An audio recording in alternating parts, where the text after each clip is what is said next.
Utara tak pernah mengakui kedaulatan Israel dan senantiasa konsisten mendukung Palestina sejak Perang Yom Kippur. Tentu saja mereka mendukung Palestina, soalnya Korea Utara telah terlibat dalam beberapa konflik dengan negara-negara lain, terutama sehubungan dengan ketegangan regional di semenanjung Korea.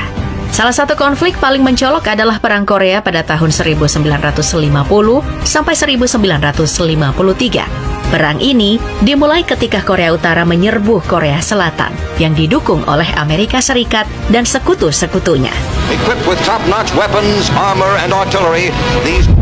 Kira-kira gimana ya reaksi musuh-musuh Korea Utara saat rudal balistik antar benua Hwasong-18 diluncurkan? Soalnya rudal ini disebut-sebut dapat menjangkau daratan Amerika Serikat. Sejak awal kepemimpinannya, Kim Jong-un memang secara aktif mempercepat program nuklir negaranya. Pada tahun 2013, Korea Utara bahkan mengumumkan bahwa mereka telah berhasil melakukan uji coba bom nuklir. Selama masa kepemimpinannya, negara ini telah melakukan serangkaian uji coba nuklir yang menunjukkan kemajuan dalam pengembangan senjata nuklir, termasuk pengembangan kemampuan rudal balistik yang dapat membawa muatan nuklir dan membuat kekhawatiran di tingkat internasional jadi meningkat. Termasuk saat mereka melakukan uji coba sukses pertama untuk Hwasong-18, rudal balistik antar benua atau Intercontinental Ballistic Missile disingkat ICBM berbahan bakar padat atau propelan padat pertama yang dikembangkan Korea Utara. Peluncuran tersebut terjadi pada hari Rabu 12 April 2023 pukul 7:23 pagi waktu setempat dari lokasi dekat Pyongyang. Penjaga pantai Jepang melaporkan bahwa rudal tersebut mendarat pada pukul 8:19 pagi. Lokasi peluncuran diduga berasal dari bandara internasional dekat ibu kota Korea Utara yang menjadi situs utama uji coba rudal besar sejak 2017. Menyusul uji coba selanjutnya dilakukan pada 12 Juli 2023.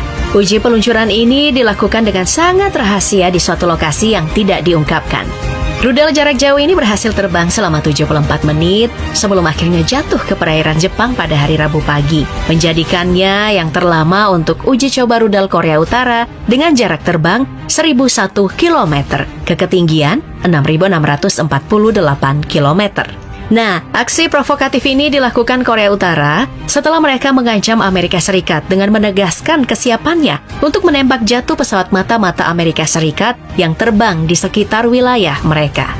Namun pihak Washington secara tegas membantah tuduhan dari Korea Utara terkait pesawat mata-mata itu.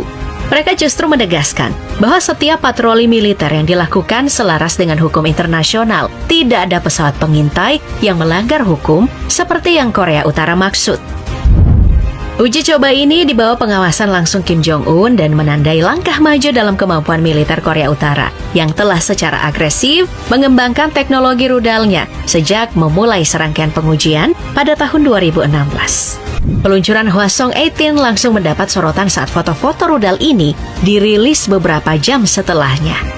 Nah, menariknya, Hwasong-18 terlihat menggunakan Transporter Erector Launcher atau TEL dengan tabung raksasa yang pertama kali muncul dalam parade militer Korea Utara pada bulan Februari sebelumnya. Pada saat itu, Korea Utara memamerkan berbagai rudal balistik seperti HS-14, HS-15, dan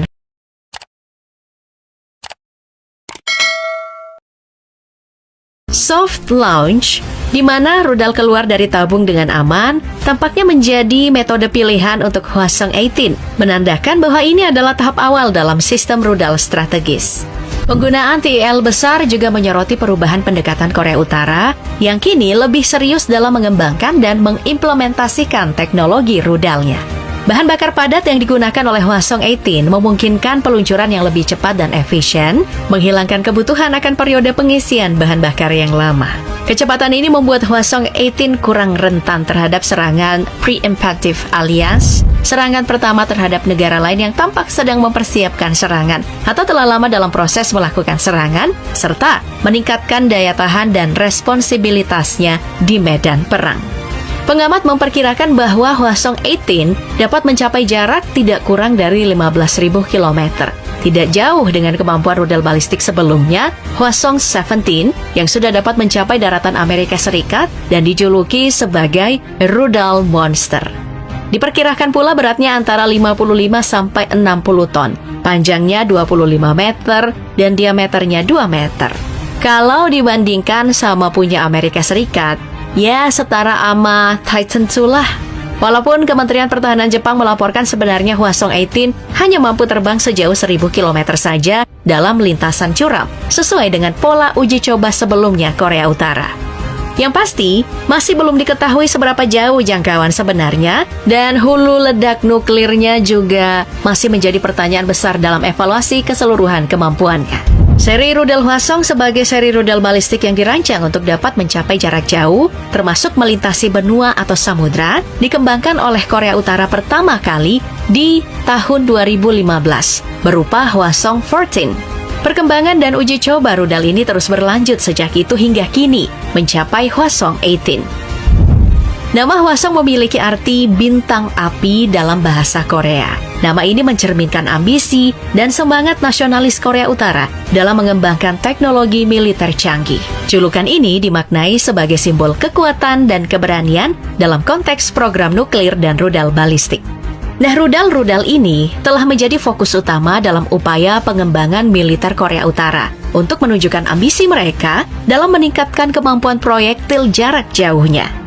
Basis peluncuran Hwasong biasanya terletak di beberapa lokasi di Korea Utara, namun titik lokasinya seringkali dirahasiakan. Beberapa basis peluncuran bersifat mobile yang memungkinkan Korea Utara untuk meningkatkan mobilitas dan keluasan dalam peluncuran misil. Namun yang pasti, uji coba rudal ini memicu respon yang cukup serius dari para menteri luar negeri negara-negara ASEAN yang segera merilis pernyataan bersama terkait peluncuran rudal balistik di semenanjung Korea. Pernyataan ini dikeluarkan selama rangkaian pertemuan ASEA Post-Ministerial Conference di Jakarta yang rilis pada 13 Juli 2023. Para Menlu ASEAN menyampaikan keprihatinan yang mendalam terkait peluncuran rudal balistik oleh Korea Utara pada 12 Juli 2023. Pernyataan tersebut berisi, tindakan ini sangat mengecewakan, terutama selama pertemuan tingkat menteri ASEAN atau pertemuan pasca konferensi tingkat menteri atau AMM-PMC ke-56 dan pertemuan lain yang dipimpin ASEAN. Kami menegaskan kembali komitmen kami untuk memajukan perdamaian, keamanan, dan stabilitas di daerah, yang juga merupakan komitmen DPRK sebagai anggota Forum Regional ASEAN. Para Menlu ASEAN juga menekankan pentingnya Korut mengambil langkah-langkah untuk mengurangi ketegangan dan mengajukan seruan untuk mendorong dialog damai di antara pihak-pihak yang terlibat. Mereka juga mendesak penciptaan lingkungan yang mendukung perdamaian dan stabilitas abadi di semenanjung Korea yang telah mendapatkan perhatian serius. Saat uji coba itu dilakukan, tercatat itu menjadi uji coba rudal ke-12 Korea Utara dalam kurun waktu 6 bulan, yang membuat banyak negara menganggapnya sudah berlebihan. Belum lagi sejak Oktober lalu, Korea Utara secara resmi meluruskan kabar bahwa memang mereka membantu kelompok pejuang Palestina Hamas dalam melancarkan Israel melalui pernyataan di kantor berita resmi negeri Kim Jong-un. Sebelum mereka membuka pernyataan resmi itu, memang ada beberapa ahli militer hingga intelijen Amerika Serikat yang mencurigai bahwa Korea Utara menyuplai berbagai senjata ke Hamas untuk digunakan menyerang Israel. Meski pihak Korut mengatakan bahwa informasi itu adalah palsu. Menurut mereka, laporan itu hanyalah cara Amerika Serikat untuk mencari kambing hitam baru atas konflik yang terjadi di Gaza. Radio Free Asia juga sempat melaporkan bahwa Korea Utara kini menjadi bagian dari koalisi negara yang bersatu dengan Hamas. Ali Baraka, seorang pejabat senior Hamas, menyatakan bahwa kerjasama ini membuka kemungkinan bagi Korea Utara untuk melanjutkan serangan terhadap Amerika Serikat. Baraka juga memuji Kim Jong-un sebagai satu-satunya pemimpin yang dianggap mampu melaksanakan serangan semacam itu. Wah, bayangin kalau Korea Utara sampai menggunakan rudal balistik Hwasong-18 ini untuk membantu Palestina menyerang Israel. Dalam sekejap, auto hancur si Israel ini. Jangankan Hwasong-18, rudal Hwasong-17 yang diyakini memiliki jangkauan lebih dari 15 km aja deh. Rudal ini kan bisa membawa 3 atau 4 hulu ledak. Udah pasti, Israel kesulitan untuk mempertahankan diri kalau sampai Korut memberikan rudal ini sebagai bentuk bantuannya terhadap Palestina.